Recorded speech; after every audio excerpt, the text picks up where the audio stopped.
En 1987, au village des Fleurs de Pêcher du canton de Tsibo, à 21 km au nord-ouest du chef-lieu du district de Pingba, ville d'Anshun, Go Binghong, qui venait d'être muté au département patrimonial d'Anshun, était en train de répertorier les vestiges culturels. 8 ans auparavant, au cours d'un recensement patrimonial, les archéologues avaient découvert des centaines de cercueils en bois dans une grotte au mont du Vieil Ours, à 2 pas du village.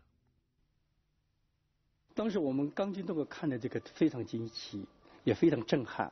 我们搞文物工作的人吧，对墓葬哈这洞岩洞上的形制看的比较多，但是像这么多的东西，真的是非常罕见的。Dans la région, une légende dit: un groupe ethnique oriental antique y immigra en provenance de la région où le soleil se lève. Mit les défunts dans des cercueils qu'il plaça dans la grotte. Quelle fut l'origine de ces défunts? Qui furent-ils? Les histoires derrière ces cercueils dévoilent ainsi l'histoire d'une ville méconnue du monde extérieur.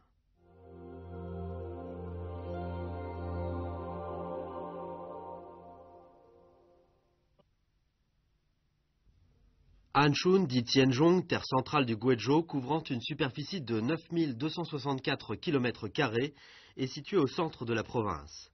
Bon nombre d'ethnies minoritaires cohabitent dans la région. Les Bouyi, les Miao, les Golia et bien d'autres représentent les 2/5 de la population de la ville de 2,6 millions d'habitants. Anshun compte non seulement le plus de reliefs karstiques du pays, mais elle est aussi le berceau de la culture antique Tianzhong. Environ 1200 grottes superficielles rivalisent avec la culture rupestre mystérieuse, formant ainsi des tableaux historiques rarissimes.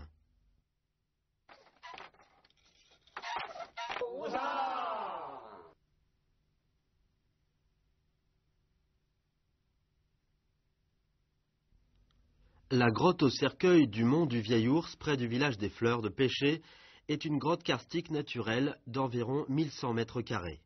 On y a trouvé 567 cercueils. Elle est la grotte où l'on a dénombré le plus de cercueils dans la province. L'analyse au carbone 14 d'un échantillon prélevé sur le cercueil numéro 516, sous forme de bateau, mené à la fin du siècle dernier par l'Institut de géochimie de l'Académie des sciences de Chine, prouve que cette grotte fut utilisée à cette fin sous la dynastie des Song du Nord, dès le Xe siècle.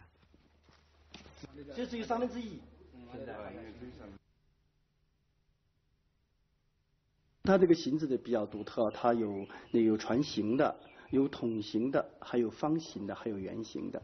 它是因为它时代不同嘛，它每个时代的形制和它的制作特点都不一样。 Les cercueils furent disposés par zone. Exception faite pour un petit nombre de cercueils posés à une couche, la majorité d'entre eux, regroupés par famille, furent superposés, jusqu'à 10 couches pour les cas extrêmes. Comme aucune mention écrite n'a été trouvée en la matière, l'identité des défunts de ces cercueils antiques est méconnue. Mais sur certains cercueils contemporains, on peut clairement voir les noms et les prénoms des défunts.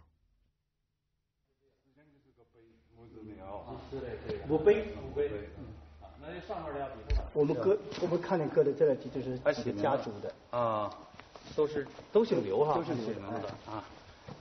哦呦，这个这儿很多哈。现在我们看见这一组吧，啊，也是一个家族的啊。谁搁在底下，谁就比较早啊，越上面的就越晚了。根据我们了解的话，现在主要是最附近一个刘姓的家族。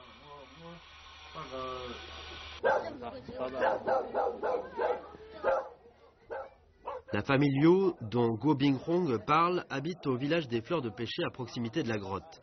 Elle appartient à une branche des Miao, les Miao Waishu. Au village, nous avons trouvé des personnes âgées de la famille Liu et nous nous sommes renseignés sur la grotte au cercueil. Ils nous ont dit que jadis, les personnes âgées décédées de leur famille étaient toutes inhumées dans la grotte. Comme l'espace est limité, ils avaient dû brûler un certain nombre de cercueils antérieurs. Avec le temps, l'enterrement a commencé à être pratiqué dans la région. Les personnes âgées peuvent, avant de rendre leur âme, choisir de leur gré le mode d'inhumation. 你死了以后，你要到城里还是到乡下？如果这个老人说我要到城里，那么他的后人就把他存放在他的棺材吧，存放在这个棺材洞里。如果他说乡下，就把他土葬，入土为安。Or, ce qui est étonnant, c'est que la plupart des personnes âgées de la famille Liu n'ont pas choisi d'être enterrées. Elles ont préféré aller en ville. Cette grotte antique, au mont du Vieil Ours, a-t-elle une signification particulière pour elles? Il y a 1200 ans, qui plaça les cercueils dans la grotte?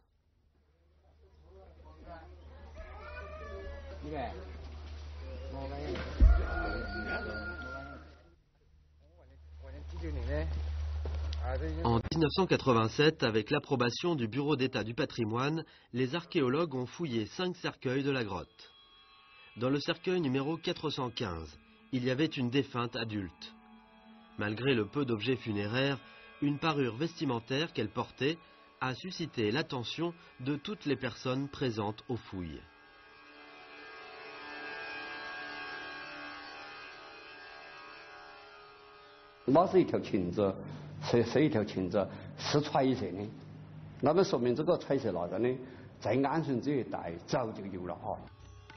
C'était une jupe à plis à motif d'ibis. Plus tard, les experts l'ont datée de l'époque des Song au Xe siècle. Dans l'Antiquité, la ceinture à la cire était l'une des 3 techniques traditionnelles d'impression de couleurs en Chine. Sous les dynasties Qin et Han au IIIe siècle avant notre ère, les ethnies minoritaires au sud-ouest maîtrisaient déjà la teinture à la cire.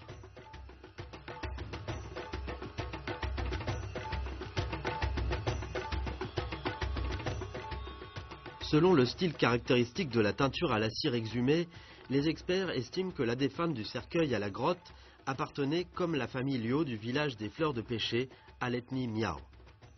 De là, on peut déduire que sous les Song en Chine, entre les Xe et XIIIe siècles, les Miao habitaient déjà dans la région d'Anshun. Aujourd'hui, en tant qu'ethnie minoritaire la plus influente à Anshun, d'où vinrent ces Miao? La tribu orientale antique, dans la légende, serait-elle leur ancêtre?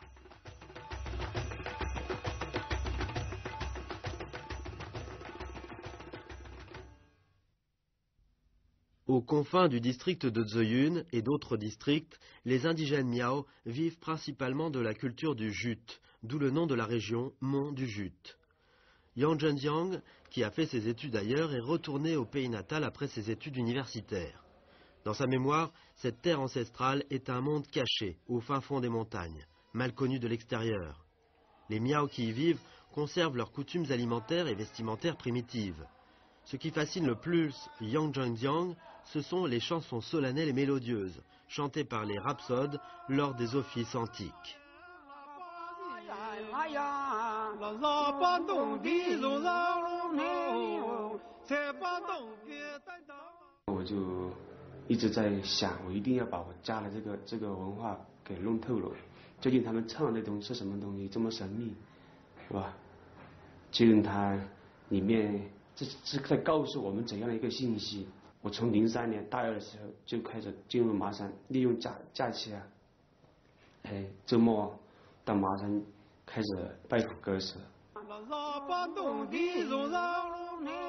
Grâce à 8 ans de collecte et d'études, Yang Zhenjiang a découvert avec surprise que les chansons chantées par 3000 rhapsodes Miao dans la région du mont du Jute comportent l'histoire d'un même personnage.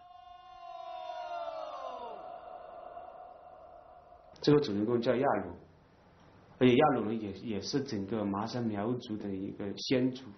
史诗里面唱颂亚鲁王在这个北方，在长江北岸以上战败以后迁徙，带领整个部族到这个南方的这个石山区之后，他的王子全部分开迁徙。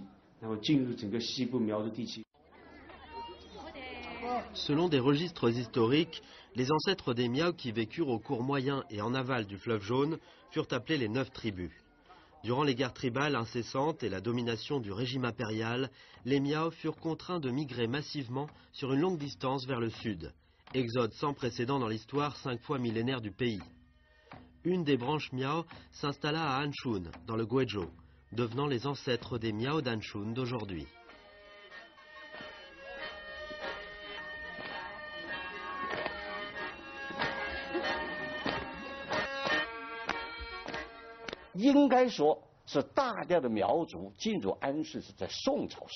真正的称谓叫苗，是在南宋的时候，就在那个碑记上就第一次提到了苗。 La dynastie Song au Xe siècle correspond à l'époque où les premiers cercueils furent posés dans la grotte située à côté du village des Fleurs de Pêcher. Les ancêtres des Miao, sédentarisés sur cette terre, s'adaptèrent progressivement aux conditions locales et commencèrent à vivre ici. Cependant, après leur mort, ils ne voulurent pas être enterrés ici. 亚龙当时他有一个心愿，是吧？他还希望他的这些子孙后代在南方一旦兵强马壮之后，还要继续反他故国，是吧？那这些棺材你就放在洞里面，下面有条暗河的话，就便于保护，也是不来侵犯。这样的话，就是尸体就保证比较完好。那以后就通通把这些尸体全部运回故国去安葬。 5000 ans plus tard, aujourd'hui, le vœu du roi Yalou n'est toujours pas exaucé. Ses descendants persistent dans la tradition d'inhumation dans la grotte de la région. La nostalgie pour le pays natal est devenue attente pour le bonheur. Quoique sans texte écrit, l'histoire chantée de génération en génération sur l'ancêtre, ainsi que les riches dessins sur tissu, traduisent bien les douloureux souvenirs de cette ethnie antique.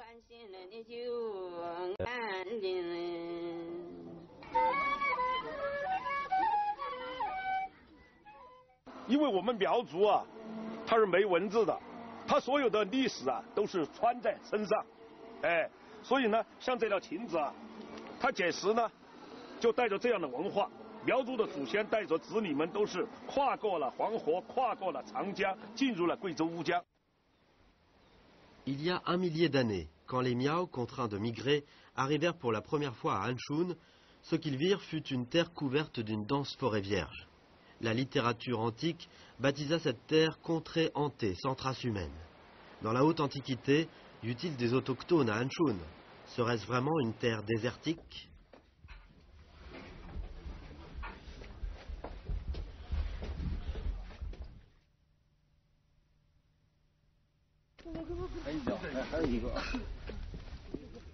En 1976, une prospection fortuite a fini par localiser l'attention du milieu archéologique sur cette montagne isolée, derrière le village de Chuandong, au sud-ouest du chef-lieu du district de Puding, ville d'Anshun. Dans cette grotte d'apparence humble, à mi-chemin au flanc de la montagne, les archéologues ont fait une découverte surprenante.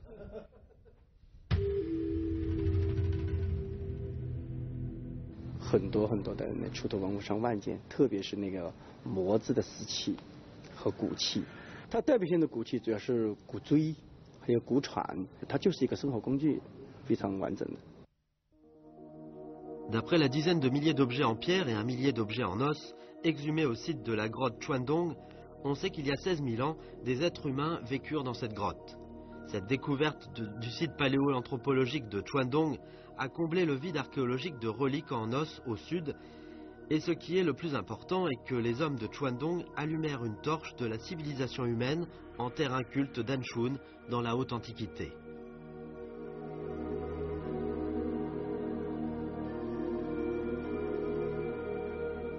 Selon des registres historiques, les descendants des hommes de Chuandong furent le groupe ethnique le plus primitif d'Anshun, les Gelao. Et l'apogée de cette peuplade fut le royaume de Yelang, vers la fin des royaumes combattants au IIIe siècle avant notre ère. La population atteignit 100 000 personnes à son apogée. Aujourd'hui, le totem des Gelao reste le bambou, alors que le roi des bambous, vénéré comme leur ancêtre, fut le roi de Yelang dans leur légende.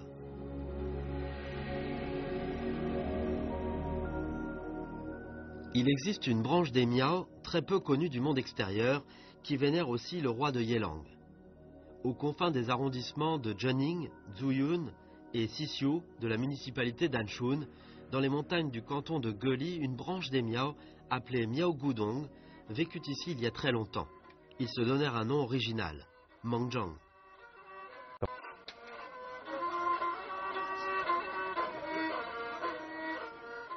Mengzheng 就是被一帮活着出来的，他是当时因为战争，年轻人都走了，把老人小孩带，就是给他们准备一点吃的，就在一个坟里边，躲在坟里边，留空，有空气可以流通。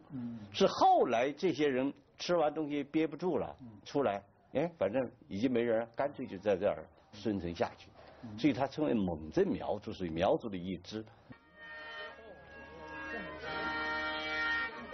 Dans la danse des Miao Mangjang d'aujourd'hui, nous pouvons ressentir vivement la joie et la gratitude des Miao après leur renaissance, sortis de la tombe. La force spirituelle qui les aide à subsister vient du roi de Yelang, qu'ils adorent et qu'ils vénèrent depuis des générations.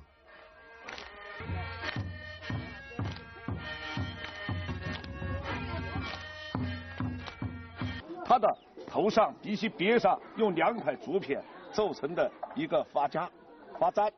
那么这发簪呢，这竹子奏，因为他们认为自己的祖先是夜郎族王，他们用竹子来奏这个发簪呢，就说明什么呢？把祖宗顶在头上。 Dans la haute antiquité, en sol d'Anshun, les groupes ethniques Miao Yao, Di, Baiyue et Puliao nouèrent leur première alliance et formèrent avec les autochtones du Guizhou les premières ethnies locales du Guizhou. Quant au royaume de Yelang, alliance fondée des tribus et des ethnies locales, on trouve très peu de mentions dans les registres historiques. Où se trouve l'ancien royaume légendaire de Yelang? A-t-il vraiment existé?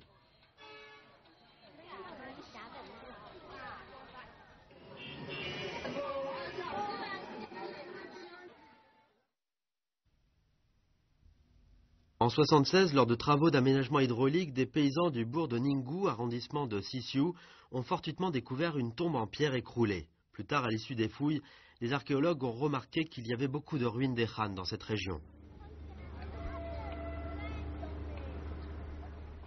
从这个我们的建筑遗址，还有瓦窑窑址，还有那个墓葬，整个区域里面有10多平方公里。 但是我们的建筑面积有将近10万平方米，有明显特征的墓葬呢有200多座，窑址里边那边有大概有将近10个窑址的遗迹。它是3个遗址合在一起，有陶窑的遗址，有汉墓的遗址，有现汉代建筑的遗址。 Ce bourg de Ningwu fut appelé dans l'Antiquité village de Ningguo, tribu Ninggu. Ce fut une terre habitée de gueulas antiques. Quand on marche dans les rizières de la zone de site de ruines de Ninggu, si on baisse la tête, on peut voir à tout moment des débris de pots antiques en terre cuite au bord et au lever de terre entre 2 champs. Pourquoi y a-t-il tant de traces de la dynastie Han dans une région reculée habitée par des groupes ethniques minoritaires? Quelle fut cette région à l'époque? Sur des tuiles cassées exhumées dans la zone, quelques caractères ont attiré le regard des chercheurs.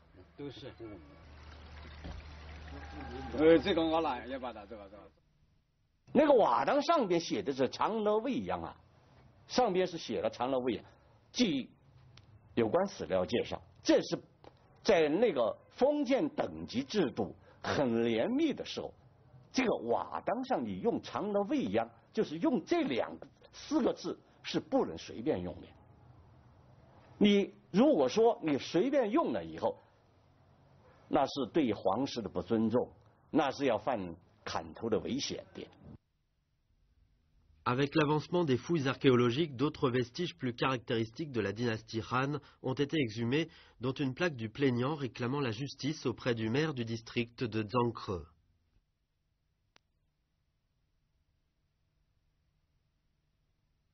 从这些发掘，应该来说，灵谷这个地方是张科禁止所在地。他如果说他不是具有一定等级，他不能用长乐未央瓦当；如果说他没有一定的等级，没有一定的现在说的这种司法制度，他不会有告烟牌。 Selon des registres historiques, sous la période des printemps et des automnes d'il y a plus de 2000 ans, Anshu était la capitale du royaume antique de Zhangke, puis du royaume de Yelang qui apparut plus tard. En 111 avant notre ère, l'empereur Wu des Han de l'Ouest pacifia le royaume de Yelang et institua le district de Zhangke sur le territoire de cet ancien royaume. Anshun resta le chef-lieu du district de Zhangke. À partir de là, les experts ont déduit que le fait qu'on ait trouvé la mairie de Zhangke signifie que le royaume légendaire de Yelang était trouvé.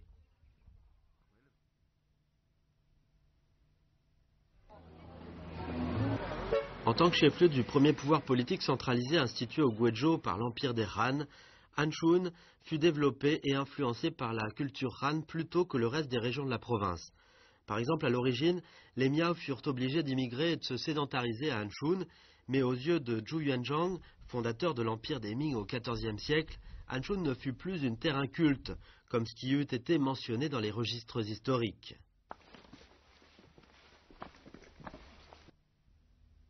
Sur le territoire de plusieurs centaines de kilomètres carrés de l'arrondissement de Sixiu, municipalité d'Anshun, il y a un village bâti en pierre où vit une population Han qui se distingue d'autres groupes ethniques minoritaires, même d'autres Han, par leur accent, parure vestimentaire, costumes et culte. Aujourd'hui encore, ils conservent toujours les costumes de la région du Yangtze Huaihe des Ming d'il y a 600 ans. Ils sont appelés Tunpu par les habitants locaux.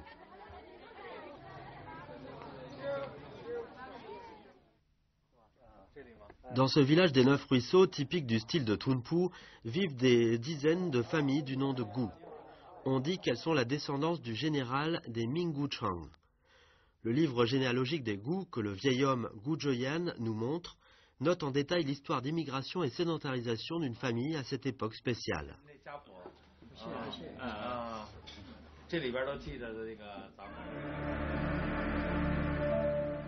Dans l'Antiquité, Anshun fut appelée gorge du Yunnan, centre du Guizhou, dent du Sichuan et du Guangdong. Bien que la région fût très éloignée de la capitale impériale, l'empereur Zhu Yuanzhang, peu après la fondation de l'empire des Ming, se rendit compte de l'importance géographique d'Anshun et y installa la mairie du district de Puding. En 1381, le maire Han Shuo se révolta contre l'autorité centrale des Ming et se rallia au roi Liang du Yunnan. 派兵，派大军，傅有德，允昌侯傅有德作为征南将军，带领沐英、蓝玉为副将，顾城为先锋，30万大军就浩浩荡荡从金陵出发，就杀奔银贵这边来。 On dit que le village des 9 ruisseaux, qui abrite les descendants de Guchang, fut le quartier général de l'armée des Ming pour assiéger Puding à l'époque. À l'issue de batailles sanglantes, la rébellion fut très vite écrasée. Grâce à ses grands mérites gagnés dans les batailles, le capitaine Guchang de l'avant-garde fut promu commandant de la garnison de Puding et assura la garnison de Anshun avec sa famille, et ce pendant plus de 600 ans. 凡是有屯军驻扎的地方，都要实行屯田。 家属随后跟随就来，最后就定居在这边，就形成了这个现在的这个屯埔村落。 Le déploiement des armées au sud et le défrichement pour entretenir les armées finirent par voir bon nombre d'immigrés Han se sédentariser à Anshun. Avec le temps, les Han devinrent non seulement un groupe ethnique local d'Anshun, mais aussi la population principale de la région. De concert avec d'autres ethnies sœurs, ils créèrent la culture d'Anshun, riche et originale.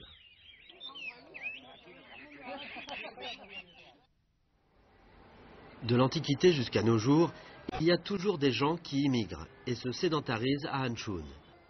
C'est peut-être parce que Anshun s'avère particulièrement vaste et plate au fin fond des montagnes.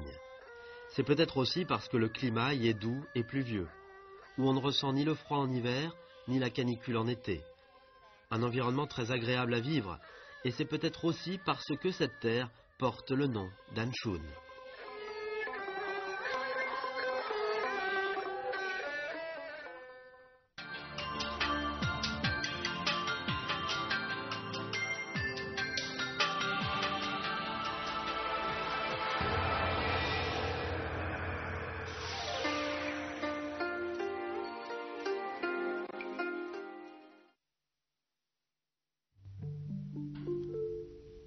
Son ventre est si gros qu'il peut contenir plus que le monde entier ne le pourrait.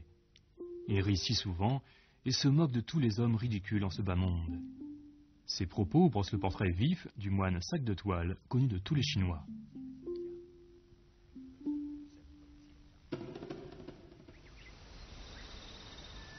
Né dans la famille Zhang, dans le village de Changting, du district Fanhua, dans la province du Zhejiang, le moine sac de toile était très connu en Chine il y a 1 millier d'années. Son nom religieux était Qi Zi. La généalogie du clan des Zhang, conservée au village, révèle son origine. À l'époque, il y avait un temple du nom de Yuelin de l'autre côté de la rivière, en face du village. Intronisé, le moine Qi Zi demandait souvent l'aumône avec un sac de toile au bout d'un bambou qu'il portait à l'épaule. Interrogé sur son nom, il répondait aux gens « J'ai un sac de toile, complètement vide. Étalé à plat, il forme un carré. Entrez dedans, je peux méditer. » C'est alors qu'on l'a surnommé le moine sac de toile.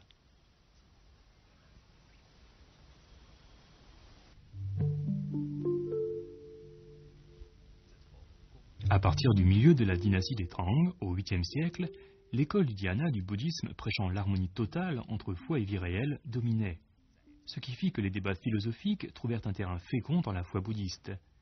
Le moine sac de toile, qui vivait dans une période agitée vers la fin des Tang, prononçait souvent, sans réflexion, des propos sentencieux, exprimant ses pensées philosophiques mystérieuses.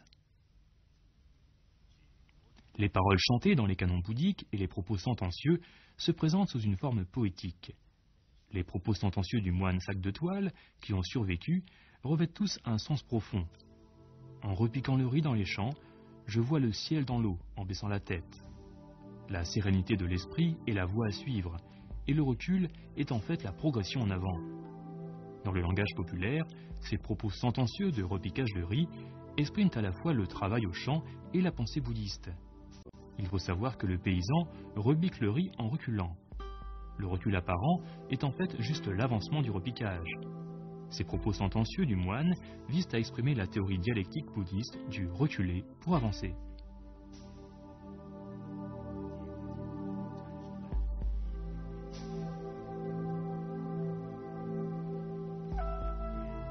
Décédé en 917, le moine sac de toile fut enterré au temple Zhongtra du district Fonghua. Avant de s'en aller, il aurait dit « Le Bouddha Maitreya est un vrai Bouddha. Réincarné en des milliards d'hommes, il démontre sa puissance de façon permanente, mais les profanes n'en sont pas conscients. » S'appuyant sur ces propos, certains estiment que le moine sac de toile fut la réincarnation du Bouddha Maitreya. Aujourd'hui, dans la rue Zhongtra, dans le centre-ville de Fonghua, les effigies de ce moine sont omniprésentes. À partir du Xe siècle, l'effigie du moine sac de toile commença à se substituer au Bouddha Maitreya dans les différents temples pour écouter les prières des fervents.